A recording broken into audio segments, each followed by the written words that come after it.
J.D. Vance will not reach Pakistan. There remains a high chance that he will divert his plane in the middle and go back to USA. No one wants to give any credit to Pakistan. अब ईरानियों को ये पता लग गया है कि पाकिस्तान का इसमें कोई रोल नहीं है। एक छोटा सा उदाहरण दे दूं, आपकी अनुमति हो तो। जी। अगर आप किसी होटल में किसी की शादी करवाते हैं, आप पूरा बिल देते हैं, होटल वाला खाना बनाता है, क्या होटल वाला ये क्लेम कर सकता है कि शादी उसने करवाई क्योंकि उसके होटल में शादी हुई? नहीं कर सकता। यही पाकिस्तान एक होटल है जिसको पैसे दिए हैं और पाकिस्तान ये इवेंट करवा रहा है। अब इसमें लोग आते हैं नहीं आते हैं, इसमें पाकिस्तान का कोई हाथ नहीं है। आपका इस पर कोई टेक है क्या?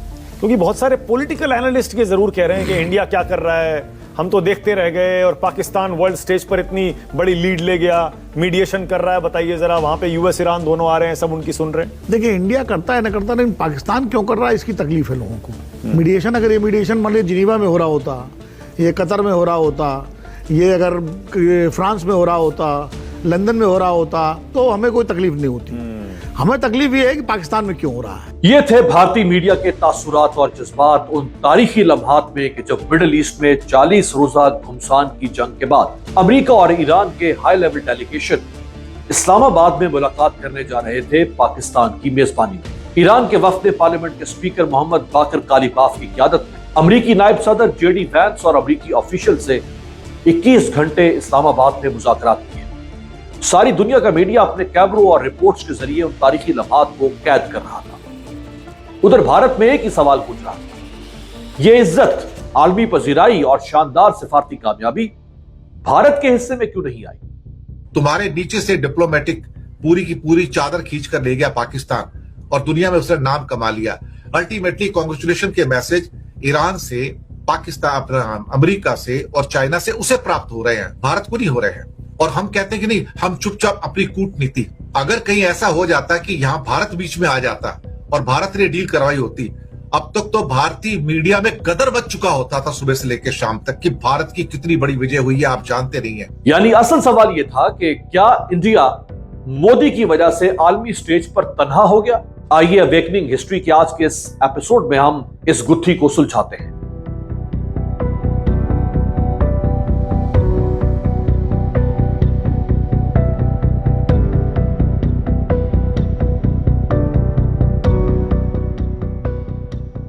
जब फरवरी 2026 में अमेरिका और इसराइल ने ईरान के खिलाफ मिडिल ईस्ट में जंग छेड़ी तो सारी दुनिया की मईशत की सांसें रुक गई।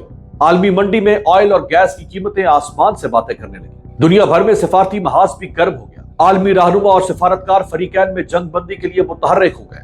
भारत अपनी पेट्रोलियम जरूरियात का 88% और एलपीजी का 91% खलीजी ममालिक से इंपोर्ट करता है। लिहाजा उस जंग की वजह से भारतीय मईशत को भी अरबों डॉलर का झटका लगा। लेकिन वज़ीर आज़म मोदी और भारतीय वज़ीर खारजा जयशंकर उस क्राइसिस को हल करवाने में कहीं दूर दूर तक भी नजर न आए। स्ट्रेट ऑफ हॉर्मुज़ में ट्रैफिक रुकने से भारत की 40% से ज्यादा तेल, गैस की इंपोर्ट और दीगर अहम सामान की सप्लाई मुतासिर हुई। इस वक्त देश बहुत गंभीर संकट से गुजर रहा है। पूरे देश में एलपीजी गैस, जिसे हम बोलते हैं, जो घरों में खाना बनाने के भी काम आती है, रेस्टोरेंट में, इंडस्ट्री में, तरह तरह से लोग इसका इस्तेमाल करते हैं, एलपीजी सिलेंडर का, गैस का। इसकी देश में भारी किल्लत हो गई है। भारतीय रुपया डॉलर के मुकाबले में 92 रुपए की रिकॉर्ड कम तरीन सतह पर आ गया। मिडिल ईस्ट में 1 करोड़ भारतीय काम करते हैं जो अपने मुल्क 50 अरब डॉलर से जायद फॉरेन एक्सचेंज भेजते हैं। ये भारतीय गैर यकीनी में फंस गए। इंडियन ओशन में मौजूद एक अमरीकी आबदोज ने टॉर्पीडो फायर करके ईरान का जंगी बहरी जहाज डबो दिया जो भारत का मेहमान था। थे कि ये भारत नया भारत है, घर में घुस के मारेगा। ये क्या हो रहा है साहब? ये क्या हो रहा है? हमारे घर में, घर के आंगन में घुसकर हमारे मेहमान को मार रहे हैं। हर तरफ सवाल उठने लगे, लेकिन वज़ीर आज़म मोदी और भारतीय वज़ीर खारजा जयशंकर कहीं दूर दूर तक भी नजर न आए। इसराइल, अमेरिका और ईरान के दरमियान तनाव बढ़ता जा रहा था। जून 2025 की 12 रोजा जंग में ईरान इन 2 न्यूक्लियर पावर्स के दांत खट्टे कर चुका था। दुनिया को ईरान की ताकत का अंदाजा हो चला था। जियोपॉलिटिक्स में हर मुल्क शतरंज की इस बिसात पर एहतियात से आगे बढ़ रहा था। कोई भी ईरान की नाराजगी मोल लेने के लिए तैयार नहीं था। लेकिन क्या आप जानते हैं कि असल मौके पर भारत ने क्या किया? मोदी इसराइल पहुंच गया और नेतन्याहू को जफ्फियां डालना शुरू कर दी। यानी मोदी ने इसराइल को फादरलैंड और भारत को मदरलैंड करार दिया। Israel is their fatherland and India their motherland. Modi ने शायद ये सब ट्रंप को खुश करने के लिए किया हो, क्योंकि ये तो सब जानते हैं कि अमेरिका इसराइल की मुट्ठी में है। लेकिन मोदी की ये डिप्लोमेसी उल्टी पड़ गई। अमेरिका इसराइल ने ईरान पर हमला किया तो अमेरिका के अपने इत्तेहादी भी उससे मुंह मोड़ गए। बर्तानिया, इटली, स्पेन, मतलब नेटो तक ने ट्रंप की हिमायत से साफ इनकार कर दिया। उधर ट्रंप की इसराइल यात्रा का नतीजा ये हुआ कि भारत वर्ल्ड स्टेज पर अपनी स्ट्रेटेजिक एडवांटेज और डिप्लोमेटिक पोजीशन लूज करता चला गया। इंडिया ने सबसे बड़ी, प्रधानमंत्री मोदी जी ने सबसे बड़ी गलती जो की है वो ये है, किसी भी युद्ध के अंदर जब हमारा कोई स्टेक ही नहीं है, हमें किसी भी का पक्ष का साथ नहीं देना चाहिए था, हमें न्यूट्रल रहना चाहिए था। नॉन अलाइंड पॉलिसी भारत की विदेश नीति पिछले 75 साल से चली आ रही थी, जिसको प्रधानमंत्री ने चंद दिनों के अंदर डिमोलिश कर दिया। वो जाके सीधे इजराइल और अमेरिका के साथ खड़े हो गए, ईरान के खिलाफ खड़े हो गए। ये सिर्फ ऑपोजिशन की तनकीद नहीं बल्कि ग्राउंड रियलिटी थी, जिसे बीजेपी सरकार मानने को तैयार नहीं थी। इसीलिए तो चीन को भी पीछे छोड़कर 1 अरब 48 करोड़ की आबादी वाला भारत, एशिया के 3 बड़े और अहम तरीन मुल्कों में शामिल भारत, मिडिल ईस्ट के अहम तरीन क्राइसिस में कोई किरदार अदा करता नजर नहीं आया। मार्च 2026 में ईरानी बहरी जहाज IRIS दीना भारत के शहर विशाखापट्टनम में मुनक्किद होने वाली इंटरनेशनल नेवल एक्सरसाइजेज मिलान 2026 और इंटरनेशनल फ्लीट रिव्यू में शिरकत के लिए भारत पहुंचा। मशक़ें मुकम्मल करने के बाद ये बहरी जहाज वापस ईरान जा रहा था कि श्रीलंका के साहिल से तकरीबन 35 किलोमीटर दूर इंटरनेशनल वाटर्स में एक अमेरिकी आबदोज USS शार्लेट ने उसे टॉर्पीडो से निशाना बनाया। उस हमले में जहाज पर सवार 87 अफराद जाँ बहक हुए। उस वाक़े पर भारत में शदीद बहस छिड़ी, क्योंकि ये ईरानी जहाज मोदी हुकूमत की दावत पर वहां मौजूद था। मोदी बतदरीज अमेरिका और उसके इत्तेहादियों बिलखुसूस इसराइल के बहुत करीब आता गया। अमेरिका और इसराइल की जानिब से ईरान पर बमबारी से सिर्फ 2 दिन कबल मोदी इसराइल में मौजूद थे, जहां उन्होंने नेतन्याहू को अपना भाई कहा। Supreme leader Ayatollah Ali Khamenei की क़यादत में ईरान के भारत के साथ अच्छे ताल्लुकात रहे। इंडिया ने ईरान में स्ट्रेटेजिक और कारोबारी सरमायाकारी भी कर रखी है। लेकिन खामेनेई को शहीद किया गया तो इंडियन प्राइम मिनिस्टर मोदी ने ईरानी क़यादत से ताज़ियत का एक लफ्ज तक अदा न किया। 2014 में मोदी के इक़्तिदार में आने के बाद भारत सियासी, सफारती, मुआशी और समाजी लिहाज से तनज़्ज़ुली का शिकार था। लेकिन बीजेपी इक़्तिदार के सिंहासन से उतरने के लिए तैयार न हुई, बल्कि सिर्फ अपने इक़्तिदार को तूल देने के लिए मोदी धौंस धांधली, धमकी और आईनो कानून से छेड़छाड़ समेत हर हथकंडा इस्तेमाल करता रहा। आपको याद होगा कि 2025 में रूस से तेल और हथियारों की खरीदारी जारी रखने की वजह से ट्रंप ने भारत पर 50% तक टैरिफ आयद किया था। उस पर इंडिया में शदीद क्राइसिस पैदा हुआ तो मोदी सरकार ने अमेरिका को कई ऑफर्स की। आखिरकार बीजेपी सरकार ने रूस से तेल की खरीदारी की तौबा की और अमेरिका से मुख्तलिफ शोबों में तकरीबन 500 अरब डॉलर की खरीदारी करने का वादा किया। इस सारे मामले पर इंडियन ऑपोजिशन ने मोदी को खूब आड़े हाथों लिया। मैं आपको इस स्टेज से कह रहा हूं कि नरेंद्र मोदी ने यूएस डील में हिंदुस्तान को बेचने का काम किया है। ये देशभक्त नहीं है, ये देशद्रोही है और ये सच्चाई आरएसएस के सब लोग जानते हैं। पार्लियामेंट हाउस में आपके नेता बिक गए। यूक्रेन जंग के तनाजुर में मगरिब के दबाव और रूसी तेल की खरीदारी पर अमरीकी एतराजात ने भी भारत की रिवायती स्ट्रेटेजिक ऑटोनॉमी को कमजोर किया। आपको शायद निखिल गुप्ता का केस याद हो। निखिल गुप्ता ने अमेरिका में मुकीम सिख रहनुमा गरपतवंत सिंह पन्नू के कत्ल के लिए एक हिटमैन, जो दरअसल अमेरिकी एजेंट था, से राब्ता किया। उसने न्यूयॉर्क में कत्ल की पेशगी अदायगी के तौर पर $15,000 भी ऑनलाइन भारत ही से ट्रांसफर किए थे। अमेरिकी एजेंसी को साजिश का पता चल गया था और फिर अमेरिकी खुफिया एजेंसी DEA ने उसे ड्रामाई अंदाज में गिरफ्तार किया। फरवरी 2026 में निखिल ने अमेरिकी अदालत में अपने जुराइम का एतराफ कर दिया कि वो भारतीय सरकारी एहलकार यानी रॉ एजेंट की ईमा पर किराए के कातिल के जरिए कत्ल की साजिश में शामिल था।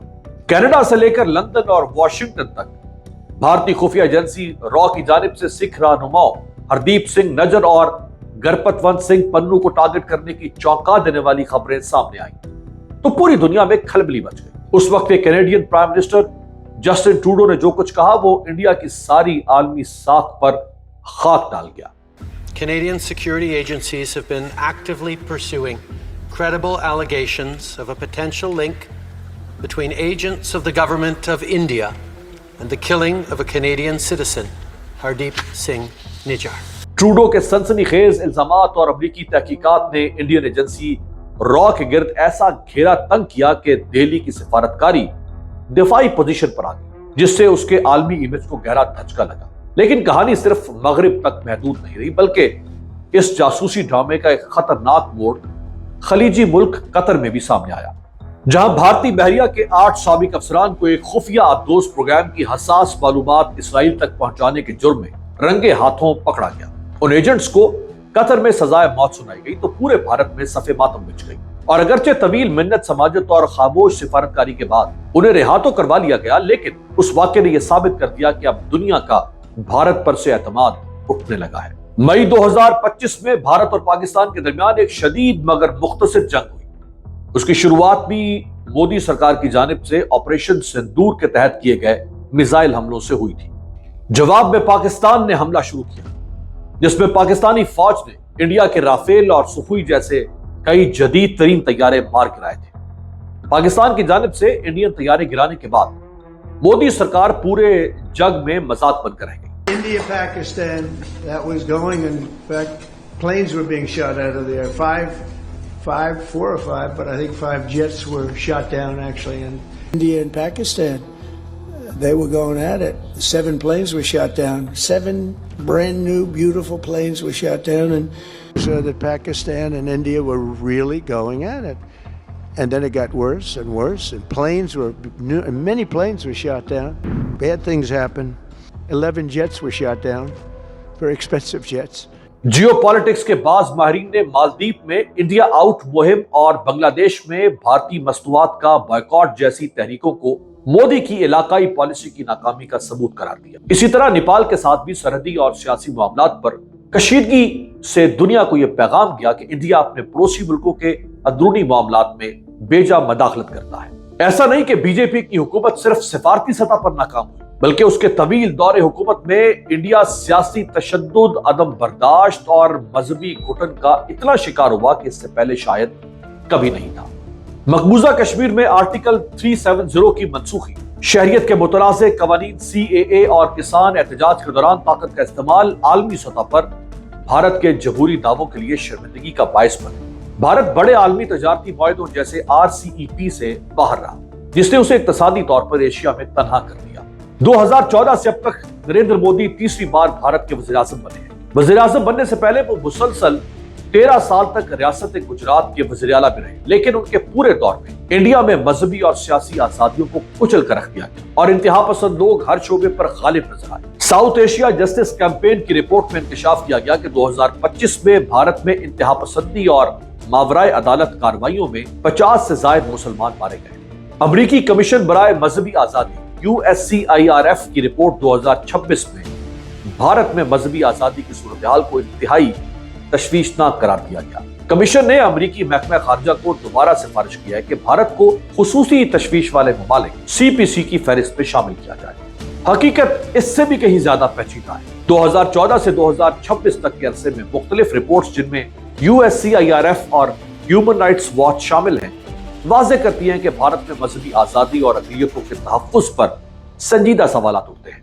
खास तौर पर दिल्ली राइट्स 2020 जैसे वाक़यात ने दुनिया की तवज्जो हासिल की, जहां दर्जनों अफराद मारे गए और बड़ी तादाद में मुसलमान मुतासिर हुए। कम्युनल और मजहबी नफरत किसी दुश्मन की साजिश नहीं थी, बल्कि बीजेपी के कई रहनुमा और खुद मोदी भी उसको हवा देते रहे। यही तंग नजरी और नफरत की पॉलिसी नरेंद्र मोदी को बड़े आलमी लीडर्स की फहरिस्त में शामिल न कर सकी। भारतीय ऑपोजिशन और आलमी तज्जियाकारों का कहना है कि मोदी का विश्व गुरु आलमी रहनुमा बनने का ख्वाब सिर्फ एक दिखावा साबित हुआ और अहम आलमी तनाज़ात जैसे गजा और खलीज के मामलात में भारत को कोई मौसर किरदार अदा करने में कामयाबी न मिली।